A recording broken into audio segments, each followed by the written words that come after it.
El viento helado golpeaba la Uralita.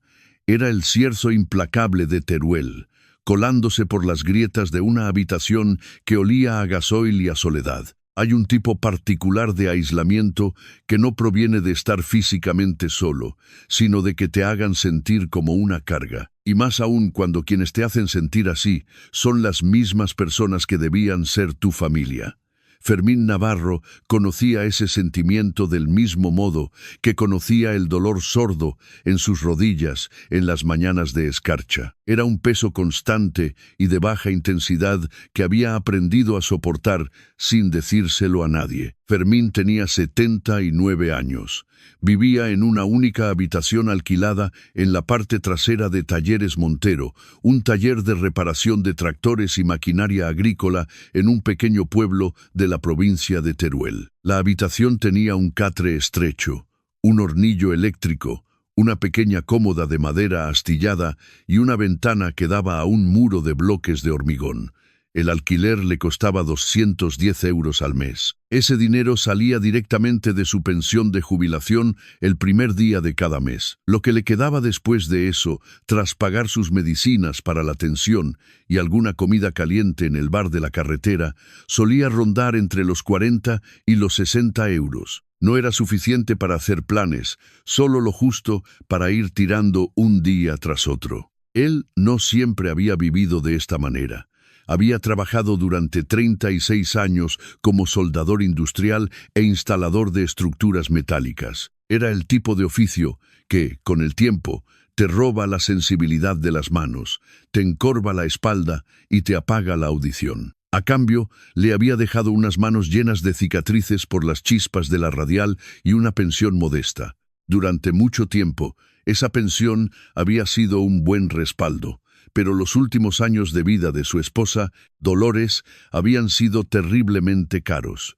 Hubo ingresos hospitalarios largos, visitas de enfermería a domicilio y medicamentos que la Seguridad Social solo cubría en parte. Para cuando ella falleció, las deudas médicas y los cuidados privados habían devorado los pocos ahorros que habían logrado apartar. Fermín había utilizado cada euro de su pensión durante los 2 años siguientes para saldar aquellas cuentas. Era un hombre de la vieja escuela, no soportaba deberle nada a nadie. Para cuando el último recibo quedó pagado, la cuenta bancaria estaba vacía. Desde entonces había estado viviendo al límite. Había sido un buen trabajador en sus tiempos, un hombre constante y fiable. Sus encargados siempre le confiaban a los aprendices porque Fermín no tomaba atajos y no permitía que los demás los tomaran. Simplemente se había presentado a su puesto de trabajo cada madrugada durante 36 años, sin una sola queja. Hubo una casa una vez, una vivienda de 2 habitaciones con muros de piedra y un porche que miraba hacia los campos de secano.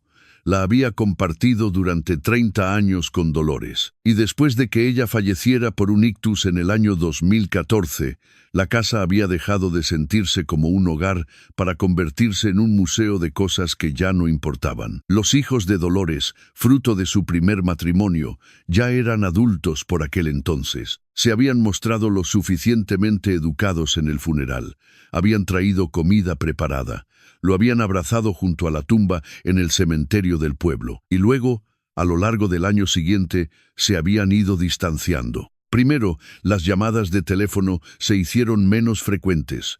Luego, las visitas cesaron por completo. Entonces, cuando Fermín sufrió un pequeño aviso cardíaco en la primavera del año 2018 y terminó ingresado en el hospital durante 3 días, las cosas cambiaron. El hijo mayor de Dolores, un hombre llamado Héctor que trabajaba en una gestoría en Zaragoza, fue a la casa.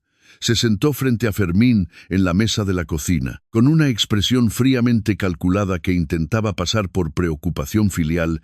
Le dijo que tal vez era hora de pensar en otras opciones. «Opciones», había repetido Fermín, con la voz rasposa.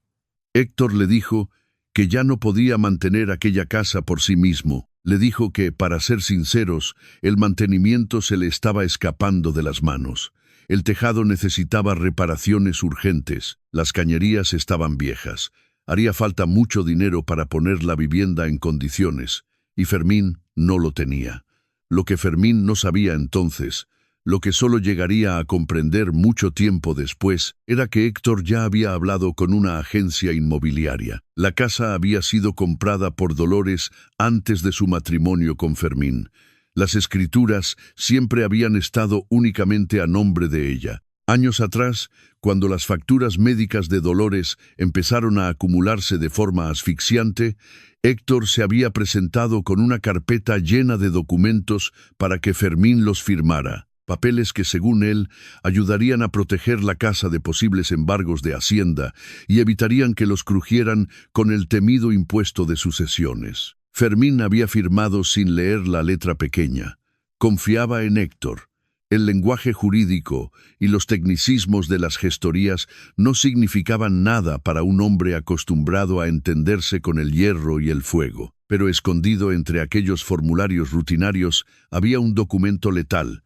Era una renuncia al usufructo viudal, la protección fundamental que la ley española habría otorgado a Fermín como cónyuge viudo para seguir residiendo en la vivienda de su esposa hasta el día de su propia muerte. Fermín no tenía ni idea de lo que estaba entregando con aquella firma. Así que, cuando Dolores murió sin haber redactado un testamento, esa protección legal ya no existía para él. Al haber renunciado al usufructo, la casa pasó directamente a los hijos biológicos de Dolores como herederos universales, libres de cualquier carga. Héctor le explicó la situación a Fermín en una llamada telefónica que duró menos de 10 minutos. El papeleo que había firmado años atrás significaba que no tenía ningún derecho a quedarse, no tenía base legal para impugnar nada. Fermín no tenía un abogado propio ni dinero para contratar a uno. En medio de la niebla mental y el dolor de aquellos meses, ni siquiera estaba seguro de tener las fuerzas para pelear en un juzgado. La casa se vendió por 90.000 euros. Fermín no recibió absolutamente nada. Ni siquiera le avisaron de que la casa estaba a la venta hasta que Héctor llamó para decirle que la firma en la notaría era el jueves siguiente. Le sugirió, con un tono de voz gélido y profesional, que fuera buscando otro sitio donde meter sus cosas. Fermín hizo las maletas en silencio. Se mudó a la habitación húmeda detrás del taller de tractores al mes siguiente. Eso fue en la primavera del año 2019. Había estado allí desde entonces, escuchando el ruido de los motores diésel durante el día y el silbido del cierzo durante la noche. La única persona que había llamado a Fermín de manera constante a través de todo aquello fue su hermano menor, Braulio. A través de la muerte de Dolores, a través de la venta a traición de la casa, a través de los años de frío en la trastienda del taller, Braulio siempre estuvo ahí. Braulio Navarro tenía 74 años y nunca se había casado. Era 5 años más joven que Fermín. Los dos habían crecido juntos en un pequeño pueblo de la comarca del Maestrazgo, antes de que la vida tirara de ellos en direcciones opuestas. Braulio vivía en algún lugar de la provincia, aunque siempre era vago sobre su dirección exacta cada vez que Fermín le preguntaba. Había trabajado en oficios temporales la mayor parte de su vida. Era temporero en la recogida de la fruta, peón de albañil, manitas itinerante. Ayudaba a los vecinos a levantar muros de piedra, a reparar vallas y a arreglar motores pequeños. Era el tipo de trabajo duro que no viene con un título ni con un contrato fijo. Conducía un viejo Land Rover Santana, de color verde descolorido, que él mismo se encargaba de mantener en marcha. Nunca había poseído grandes cosas y nunca parecía desearlas. Cuando Fermín le preguntó una vez por qué nunca se había establecido en un lugar fijo, Braulio simplemente se encogió de hombros. Le dijo que algunas personas nacen para echar raíces y otras nacen para recorrer caminos, y que él suponía que era del segundo tipo. Su relación como hermanos nunca había sido complicada, lo cual era una rareza en las familias de los pueblos pequeños. No llevaban la cuenta de los favores. No había viejos rencores cociéndose a fuego lento bajo la superficie. Eran solo 2 hermanos de la España vaciada que habían tomado rutas distintas. 2 hombres que habían terminado solos de formas diferentes, pero que habían descubierto que una llamada telefónica los domingos por la tarde era suficiente para recordarles que alguien en este mundo aún sabía su nombre completo. Braulio llamaba todos los domingos sin falta. A veces las llamadas eran cortas, de apenas 10 minutos, solo para comprobar que todo estaba en orden. Otras veces se alargaban más de 1 hora hablando de nada en particular. Hablaban de las heladas, de los viejos recuerdos del pueblo o de lo que habían comido esa semana. Fermín esperaba esas llamadas con mucha más ansia de la que jamás habría admitido en voz alta. Entonces, en un frío mes de febrero del año 2024, la llamada del domingo no llegó. Fermín esperó hasta la noche antes de intentar marcar el teléfono móvil de Braulio. Sonó 4 veces y saltó el buzón de voz. Le dejó un mensaje. Volvió a llamar el lunes y el martes. El miércoles por la mañana recibió una llamada de un número desconocido. Era una enfermera del Hospital Comarcal de Alcañiz. Le informó de que un hombre llamado Braulio Navarro había sido traído en ambulancia 2 días antes y que el número de Fermín estaba guardado en su teléfono como contacto de emergencia. Braulio había sufrido un derrame cerebral masivo mientras trabajaba en el campo. Nunca recuperó el conocimiento. Murió un jueves por la mañana, con Fermín sentado en una silla de plástico azul junto a su cama. Fermín le sostuvo la mano, áspera y llena de callos, y observó cómo el pecho de su hermano dejaba de subir y bajar. El silencio que siguió en la habitación del hospital fue el sonido más pesado que Fermín había escuchado en toda su vida. El funeral se celebró el sábado siguiente en un pequeño tanatorio de un pueblo cercano. Cuando Fermín miró hacia la sala desde la primera fila, contó a 11 personas. La mayoría de ellos eran campesinos locales, pastores o conocidos de los trabajos de mantenimiento que Braulio solía hacer. Nadie de la familia extensa había acudido. Había primos, Fermín lo sabía, personas dispersas por la provincia de Zaragoza y Teruel que seguramente habían recibido algún tipo de aviso, pero no habían enviado nada. Ni una corona de flores, ni una triste llamada de pésame. Fermín se sentó solo en la primera fila. En sus manos sostenía un viejo devocionario católico. Era un libro de oraciones con las tapas de cuero marrón desgastado, suave por décadas de uso. Era la única herencia de valor sentimental que su madre le había dejado a Braulio en los años 70. Algunas de las finas páginas estaban marcadas con líneas de lápiz muy tenues. Fermín lo giró lentamente entre sus manos durante el breve responso del cura, y en algún lugar cerca del final, entre las páginas de las letanías, su pulgar áspero se enganchó en algo que no pertenecía al libro. Abrió el devocionario por ese lugar. Doblado cuidadosamente entre las páginas, con los pliegues tan marcados que el papel parecía haberse vuelto suave como la tela, había un documento oficial. Lo desdobló con cuidado. Era una nota simple del registro de la propiedad, un documento legal emitido por la oficina registral correspondiente, fechado en septiembre del año 2009. El papel certificaba la titularidad de una parcela de tierra a nombre de un único propietario. El nombre impreso era Fermín Navarro. La parcela se describía como una finca rústica de casi 2 hectáreas en el paraje de la Cresta, con una estructura existente catalogada como masía de piedra y nave agrícola anexa. El documento tenía el sello oficial del registrador. Era real. Detrás de la nota simple, metida contra el lomo del libro, había una fotografía. Era en blanco y negro, tan antigua que los bordes se habían vuelto del color del té cargado. Mostraba a 2 niños sentados en el escalón de piedra de una casa de pueblo. El más pequeño entrecerraba los ojos por el sol, y el mayor tenía el brazo pasado por encima del hombro de su hermano. En la parte de atrás, con la inconfundible caligrafía de su madre, decía: Fermín y Braulio, verano de 1956, y detrás de la fotografía había una llave. Era pequeña, de hierro forjado oscuro, pesada, del tipo que encaja en un candado grueso en lugar de en la cerradura de una puerta. Un trozo de cinta aislante roja estaba enrollado alrededor de la cabeza de la llave, descolorido hasta volverse de un tono anaranjado por el paso del tiempo. Fermín se quedó muy quieto en la primera fila de aquel tanatorio helado. Sostuvo esas 3 cosas en sus manos. No se las mostró a nadie. Volvió a doblar la nota simple de la misma forma en que la había encontrado, guardó la fotografía y la llave dentro, y colocó todo de nuevo entre las páginas del devocionario. Lo cerró con suavidad. El servicio fúnebre continuó a su alrededor. Él se quedó sentado con la silenciosa comprensión de que su hermano le había dejado algo. Sabía que había sido escondido con mucho cuidado, y que debía haber una razón muy profunda para ambas cosas. 2 días después del funeral, Fermín arrancó su viejo Seat Toledo del año 2001.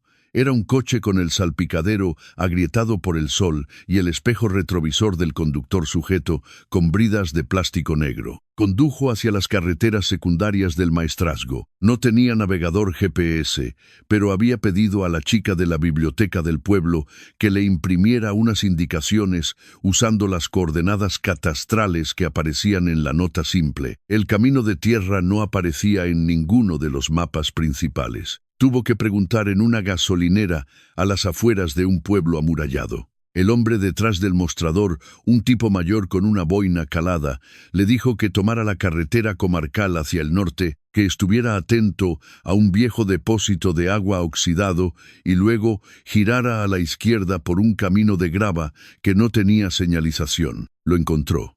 El camino de grava serpenteaba cuesta arriba durante más de 1 kilómetro. Pasó junto a matorrales bajos, sabinas y un antiguo pino carrasco cuyas raíces habían roto el borde del camino hacía años. Finalmente, el sendero se abrió a un pequeño claro. La masía estaba allí, apartada contra la línea de los árboles. Era una construcción tradicional de piedra seca, de una sola planta principal, con un tejado de teja árabe que mostraba algo de musgo en los bordes. Adosada a la parte derecha de la vivienda, había una estructura mucho más reciente. Era una gran nave agrícola construida con bloques de hormigón y un tejado de chapa ondulada. El porche de la masía tenía una viga de madera que se inclinaba ligeramente. Las malas hierbas habían crecido alrededor de los cimientos y una sección del patio estaba siendo reclamada por las zarzas silvestres. Había un pozo con una bomba manual de hierro fundido en el lado izquierdo. Fermín se acercó a las grandes puertas metálicas de la nave agrícola. Estaban cerradas con un candado de acero macizo. Sacó la llave de su bolsillo, la que había encontrado en el devocionario, y la levantó a la altura de sus ojos. Encajaba perfectamente. La insertó en la cerradura y giró. El candado se abrió con un chasquido limpio y metálico. Fermín se quedó en su coche durante varios minutos antes de entrar, simplemente mirando el lugar. No era un palacio, pero era sólido. Los gruesos muros de piedra estaban erguidos, el tejado estaba intacto donde importaba, y la chimenea se alzaba recta hacia el cielo gris. Alguien había cuidado de este lugar en algún momento. De hecho, lo habían cuidado con regularidad y esmero, hasta que de repente se detuvieron y la tierra había comenzado su lento trabajo de reclamar lo que había sido abandonado. Salió del coche y caminó hacia la puerta principal de la masía de piedra. No estaba cerrada con llave. El interior era una única estancia principal grande. Había una robusta estufa de leña de hierro fundido en una esquina, una mesa de madera de roble, 2 sillas de enea, un armazón de cama sin colchón y estanterías integradas en la pared del fondo. Las estanterías estaban llenas de provisiones, latas de conserva, botes de legumbres, melocotones en almíbar, un par de faroles de queroseno de repuesto y una pila de mantas de lana gruesa cuidadosamente dobladas. No había conexión a la red eléctrica general, pero había una lámpara de batería sobre la mesa. Fermín la encendió. Todavía tenía carga. Sobre la mesa, sujeta por una piedra de río lisa y redondeada, había un sobre. Estaba dirigido, con la cuidadosa letra de imprenta de Braulio, a Fermín Navarro. Fermín retiró una de las sillas y se sentó. Sus articulaciones protestaron por el frío. Abrió el sobre con manos firmes. Fermín, comenzaba la carta. Si estás leyendo esto, es que yo ya me he ido. Y siento no haber encontrado una manera mejor de decirte lo que necesitaba decirte mientras aún podía. No soy bueno hablando de las cosas importantes. Tú lo sabes mejor que nadie. Quiero que sepas que este lugar es tuyo. La nota simple está en el libro de madre. Tu nombre está en ella, registrado legalmente y como Dios manda en el registro de la propiedad desde el año 2009. Hay una copia de las escrituras originales en una caja de puros de lata debajo de la baldosa suelta junto a la estufa de leña. Verás dónde está la baldosa, porque tiene una pequeña marca en el borde. El notario que lo tramitó todo es don Anselmo, el que tiene el despacho en la plaza mayor de la capital de la comarca. Él también tiene una copia y la ha estado guardando todo este tiempo. Esta tierra tiene una historia que necesito explicarte. Pero primero necesito que salgas a la nave agrícola y mires lo que hay allí dentro. La llave del libro abre el candado. Ve a mirar los cajones debajo del banco de trabajo. Luego vuelve aquí dentro y lee el resto de esta carta. Hay una segunda carta en la caja de lata, más larga, que lo explica todo. Te quiero, hermano. Siento que haya tenido que morirme para hacer las cosas bien. Braulio. Fermín leyó la nota 2 veces. Luego la dejó sobre la mesa de roble y fue a buscar la baldosa suelta junto a la estufa. Estaba exactamente donde Braulio la había descrito. Una sola pieza de barro cocido ligeramente más hundida que las demás. Fermín hizo palanca con su navaja y la levantó.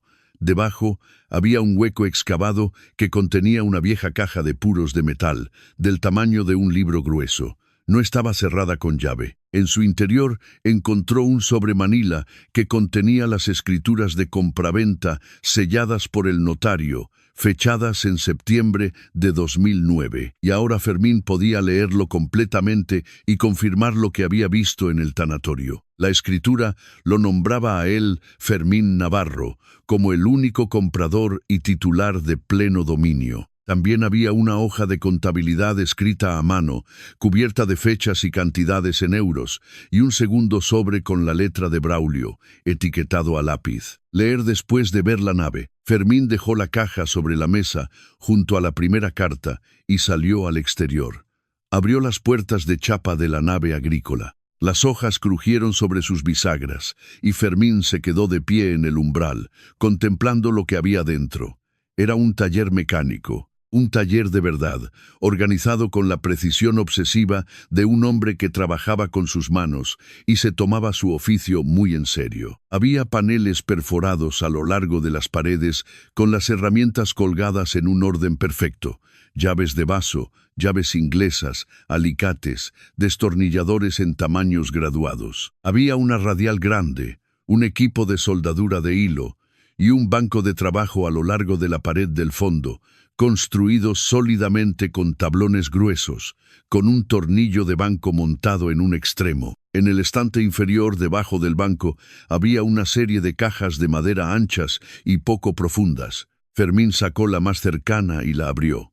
Contenía mapas de la zona dibujados a mano en papel milimetrado, hechos con un pulso paciente y cuidadoso. Algunos estaban etiquetados en secciones con medidas anotadas a lápiz. Líneas de propiedad, distancias a los caminos principales, nombres de los propietarios de las tierras colindantes, escritos con letras diminutas en los márgenes. Sacó la siguiente caja.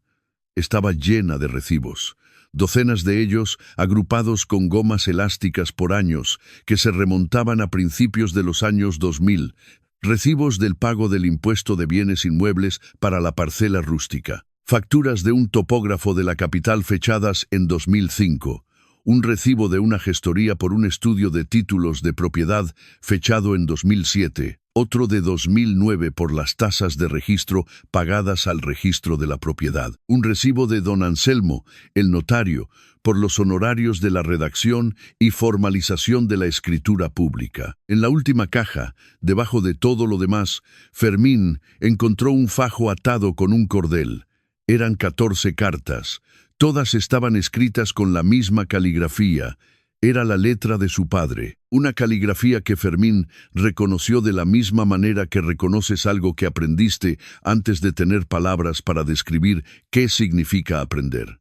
Su padre había muerto en el año 1989. Estas cartas estaban fechadas entre 1981 y 1987. Estaban dirigidas a la antigua dirección de Fermín en Barcelona, donde había vivido y trabajado durante su juventud antes de regresar a Aragón. Él nunca había recibido ni una sola de esas cartas. Fermín llevó esa caja de madera de vuelta al interior de la masía. Se sentó a la mesa, encendió la lámpara de batería en su ajuste más brillante y leyó las cartas en orden, una por una. Iba despacio, trazando con su dedo índice las líneas de la escritura de su padre, como si la simple presión sobre el papel pudiera contarle algo que las palabras por sí solas no lograban transmitir. Contaban una historia que él jamás había conocido. En 1978, cuando Fermín vivía en Barcelona trabajando en los astilleros, había estallado una disputa familiar por unas tierras que su padre poseía en el pueblo. Eran unas 12 hectáreas de campo y monte bajo que habían pertenecido a la familia Navarro desde la posguerra. Un primo hermano llamado Salvador, un hombre mayor, astuto y mucho más agresivo con el papeleo legal que cualquier otra persona de la familia, había presionado al padre de Fermín para que firmara unos documentos. Lo hizo durante un período en el que el anciano se estaba recuperando de un ictus severo que le había dejado la mitad del cuerpo paralizado y la mente nublada. Los documentos no eran un simple poder, eran una compraventa simulada. Transfirieron la totalidad de las tierras a nombre de Salvador por un precio de venta registrado que era una absoluta miseria. Una fracción ridícula de lo que valía incluso la tierra de secano más árida en aquella época. Con esa maniobra, Salvador había burlado la legítima, el derecho de herencia forzosa que por ley correspondía a Fermín y a Braulio. El padre había intentado luchar contra aquello cuando recuperó algo de lucidez. Había escrito a Fermín a Barcelona pidiéndole ayuda, rogándole que volviera al pueblo, pidiéndole que consultara a un abogado en la ciudad. Las cartas eran claras, cuidadosas, y estaban llenas del miedo profundo de un hombre mayor que sentía que le estaban robando el legado de sus hijos y no tenía fuerzas para detenerlo solo. Había escrito repetidamente a lo largo de un período de 6 años, pero el padre de Fermín no era un hombre que condujera.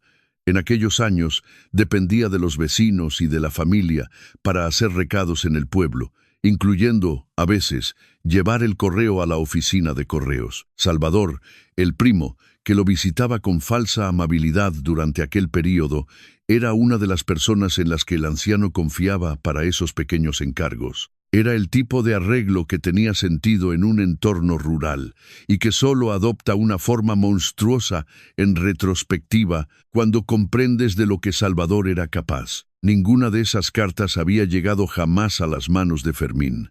Él nunca supo que su padre estaba intentando desesperadamente contactar con él. En la penúltima carta del fajo, fechada en 1986, su padre escribió algo que Fermín tuvo que leer 3 veces antes de que el significado se asentara por completo en su pecho. No sé por qué has dejado de contestarme, hijo. Braulio dice que él tampoco lo entiende, pero quiero que sepas lo que pasó con las tierras y quiero que quede escrito donde alguien lo encuentre algún día. Salvador se lo llevó todo. Es legal en los papeles, pero es un robo a los ojos de Dios. Parte de esas 12 hectáreas debían haber sido para ti y para Braulio cuando yo falte. Quiero que quede escrito. Quiero que alguien lo sepa. Fermín dejó la carta sobre la mesa. Se quedó sentado en aquella pequeña masía de piedra en el frío de febrero. La lámpara proyectaba una luz blanca y constante sobre la madera de roble. Y entonces comprendió lo que su hermano menor había estado haciendo durante la mayor parte de los últimos 15 años. Braulio había sabido de la existencia de las cartas. Las había encontrado, o tal vez su padre se lo había confesado antes de morir, y había comprendido exactamente lo que el primo Salvador había hecho. Y en lugar de iniciar una batalla legal en los tribunales que probablemente no podría ganar contra un familiar que tenía más dinero, menos escrúpulos y que ya tenía los documentos oficiales registrados a su favor, Braulio había hecho algo mucho más silencioso y paciente. Había trabajado, había ahorrado, y finalmente había comprado una parte de la tierra original de la familia. No se la compró a Salvador directamente, sino a un tercero al que Salvador le había vendido una parcela años atrás. Las 12 hectáreas originales no se podían recuperar, pero una porción de casi 2 hectáreas que había sido segregada se encontraba justo al lado de lo que una vez fue la finca de los Navarro. Braulio había rastreado esa parcela con cuidado, había confirmado en el registro que el título estaba limpio de cargas, y la había comprado en el año 2009. Había pagado el total en efectivo, con billetes guardados a lo largo de años de sudor como temporero y peón. La había comprado, había levantado la nave agrícola bloque a bloque, había equipado el taller mecánico con las mejores herramientas que pudo encontrar y luego había organizado todo a través del notario don Anselmo para que las escrituras estuvieran a nombre de Fermín desde el primer minuto. Luego había escondido la llave y la nota simple en el único lugar que sabía que Fermín revisaría algún día, en el devocionario de su madre. Fermín abrió la segunda carta de la caja de lata, la más larga. En ella, Braulio explicaba lo que había intentado hacer y fracasado en los años posteriores a la compra. Había tenido la intención de sentarse con Fermín y explicarle todo en persona. Quería mostrarle las cartas de su padre y contarle la historia de la tierra robada. Pero Braulio siempre había sido mejor haciendo cosas con las manos que pronunciando discursos. Cada vez que ensayaba esa conversación en su cabeza, le parecía demasiado grande, demasiado dolorosa para empezarla. Le preocupaba reabrir una herida que ninguno de los dos había nombrado nunca en voz alta. El silencio entre Fermín y su padre en los últimos años. Braulio seguía esperando el momento adecuado. «Se me acabaron los momentos», decía la carta. «Eso es culpa mía, y te pido perdón por ello. Pero las escrituras están a tu nombre. Lo han estado desde hace 15 años, registradas como manda la ley en el juzgado. Don Anselmo tiene el papeleo. La tierra es tuya, Fermín. Siempre debió serlo. No dejes que nadie te diga lo contrario, y no sientas que tienes que darle explicaciones a nadie que venga haciendo preguntas». Fermín dobló la carta con sumo cuidado y la guardó en su sobre. La colocó en la caja de lata junto a las escrituras y la hoja de contabilidad. Cerró la tapa. No lloró. Había pasado la edad en la que un hombre llora con facilidad por su propia desgracia, pero se quedó allí sentado durante mucho tiempo, en el silencio absoluto del campo, pensando en su hermano, pensando en un hombre que nunca había poseído nada de valor, que nunca había hecho ruido ni exigido atención, un hombre que había dedicado 15 años de su vida a recuperar un pedazo del legado familiar y ponerlo a nombre de su hermano mayor, sin que se lo pidieran, sin decírselo a nadie y sin saber con certeza si Fermín llegaría a descubrirlo algún día. Condujo de vuelta a su habitación en el taller de tractores aquella noche. A la mañana siguiente, llamó a la notaría de don Anselmo. La secretaria le dijo que el notario estaba semijubilado, pero que aún recibía a clientes antiguos con cita previa. Fermín condujo hasta la capital comarcal el miércoles por la mañana. Don Anselmo era un hombre riguroso, de unos 70 años, con gafas de lectura colgando de un cordón alrededor del cuello. Su despacho olía a cera de suelo y estaba rodeado de estanterías llenas de legajos y carpetas de cartón atadas con cintas. Recordó a Braulio inmediatamente. «Vino a verme en 2009», dijo el notario.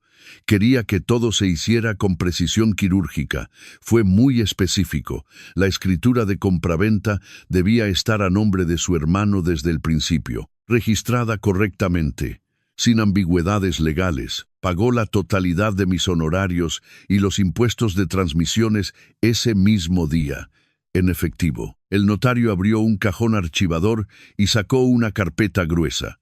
«He estado guardando una copia de estos documentos durante 15 años. Me dijo que su hermano vendría a verme eventualmente. Dijo que no estaba seguro de cuándo, pero que lo haría». Don Anselmo extendió los documentos sobre la pesada mesa de caoba.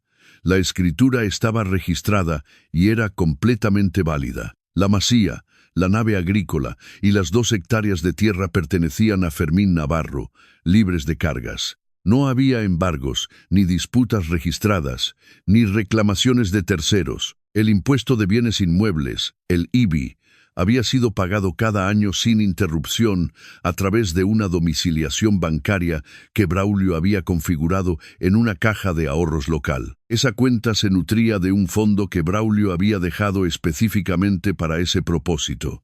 La cuenta tenía un saldo restante de 412 euros. Su hermano era un hombre extremadamente minucioso, dijo don Anselmo, ajustándose las gafas. Lo era, respondió Fermín con la voz ronca. El notario le explicó el panorama completo, lo que poseía, las obligaciones fiscales mínimas que conllevaba y sus opciones legales.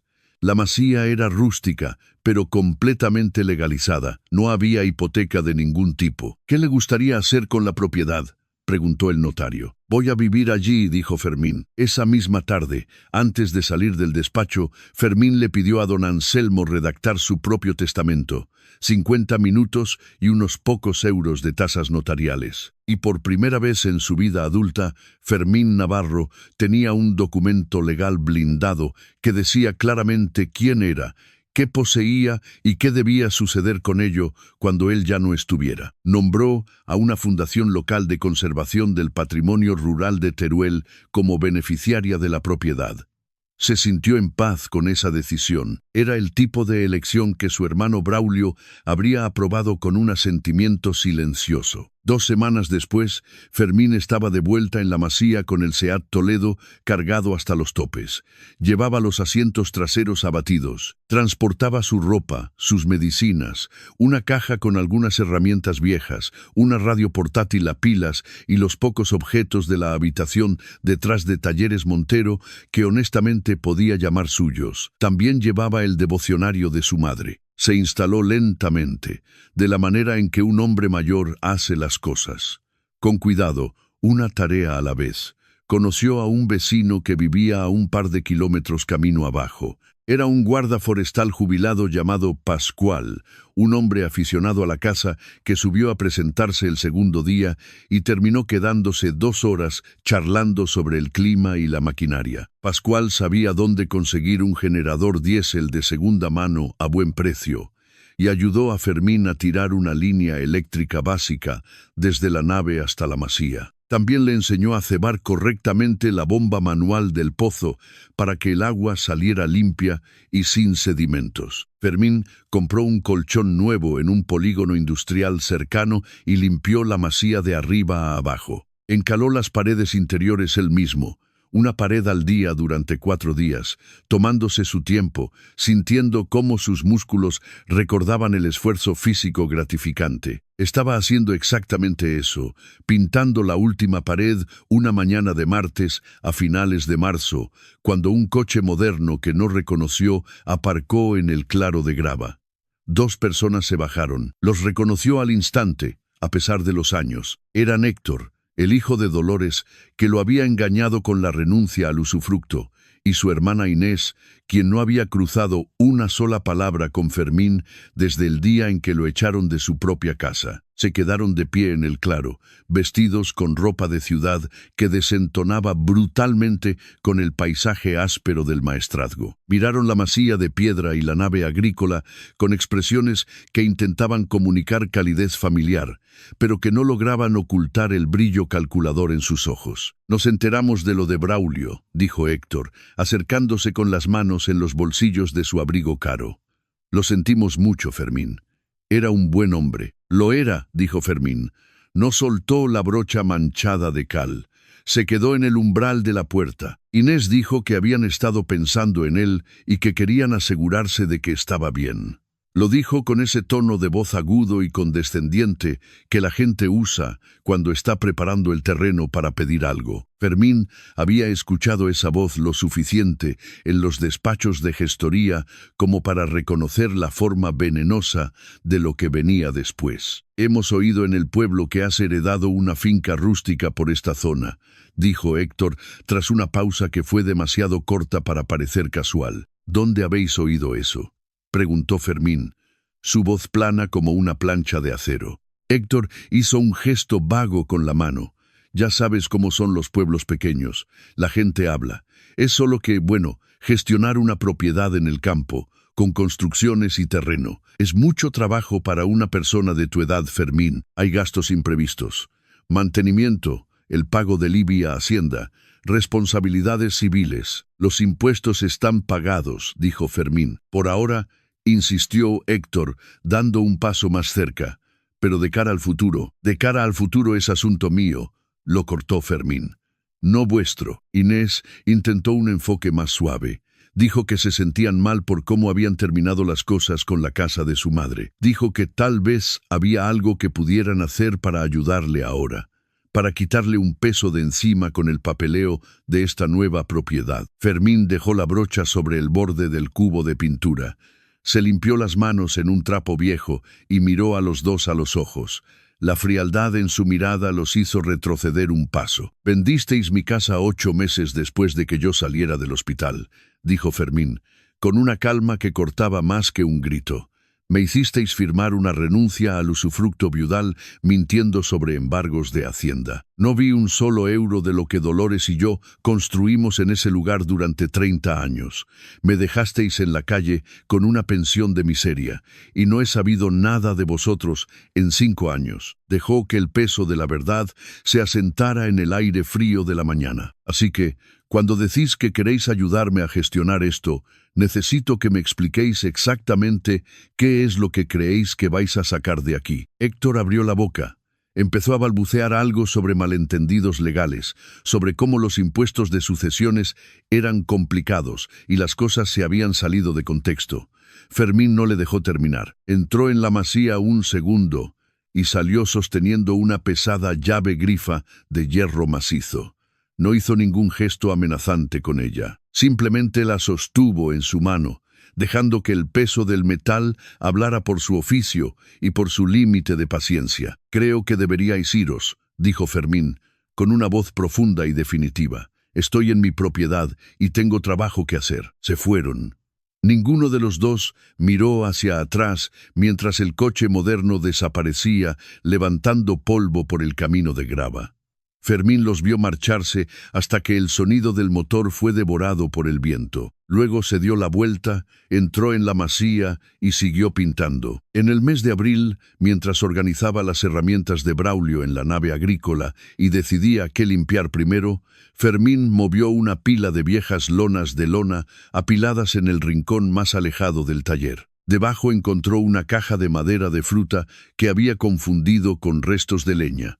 Quitó la tapa. En el interior, envueltos cuidadosamente en trapos de taller limpios, había 14 tarros de cristal para conservas. Cada uno estaba sellado herméticamente con su tapa de metal. Cada uno contenía fajos de billetes de euros. Llevó la caja a la mesa de roble de la masía y contó el dinero metódicamente, alisando los billetes y organizándolos en montones. Sumaban 11.200 euros. Había una nota en el fondo de la caja, escrita en un trozo de papel de estraza con la letra de Braulio. «Esto es lo que fui apartando después de 2015, cuando vi que el tejado de la masía iba a necesitar más obra de la que yo podía hacer solo con mis manos.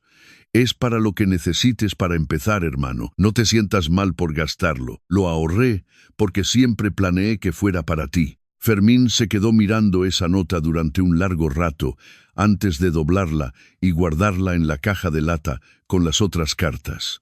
Gastó parte del dinero en las reparaciones estructurales que el lugar necesitaba con urgencia. Compró vigas nuevas para el porche y material aislante para el tejado. Contrató a Pascual y a un albañil del pueblo vecino. Trabajaron durante 3 fines de semana en mayo, cobrándole un precio justo. Para cuando terminaron, la masía retenía el calor de la estufa de manera uniforme, como debe hacerlo un hogar bien construido. Mantuvo el taller de la nave exactamente como Braulio lo había organizado. No tenía la misma habilidad natural de su hermano para los pequeños motores de explosión, pero había trabajado con metales toda su vida y entendía la mecánica básica. Empezó poco a poco. Soldó la pala rota de un tractor de un vecino. Arregló el motor de arranque de una mula mecánica que Pascual le trajo. Afiló las cuchillas de una desbrozadora. El trabajo lo estabilizaba por las mañanas.